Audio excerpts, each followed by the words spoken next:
బాబోయ్ కథ చెప్పు అమ్మా.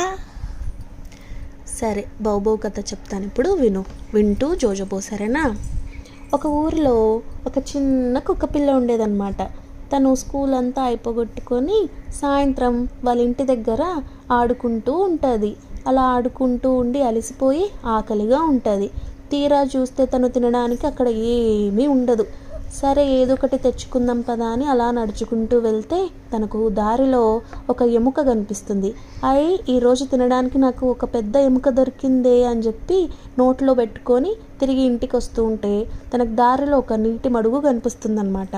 ఆ నీటి మడుగులో తనని తాను చూసుకొని తను ఏమనుకుంటుంది, తన బొమ్మను తను చూసుకొని అరే సేమ్ నాలాగనే ఒక కుక్క పిల్ల ఉందే, తన నోట్లో కూడా ఎముక ఉంది, నేను గనుక ఇప్పుడు ఆ ఎముకను కూడా తీసుకుంటే నాకు అప్పుడు 2 ఉంటాయి, నేను బాగా తినచ్చు అని చెప్పి ఒక్కసారిగా అని తెరిస్తే తన నోట్లో ఉన్న ఎముక కాస్త ఆ నీటి మడుగులో పడిపోతుంది.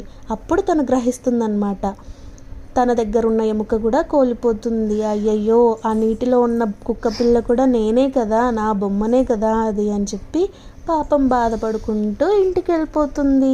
దీన్ని బట్టి మనకేమర్థమైందంటే అతిగా ఆశపడకూడదు, మన దగ్గర ఉన్న దాంతో సంతోషంగా ఉండాలి.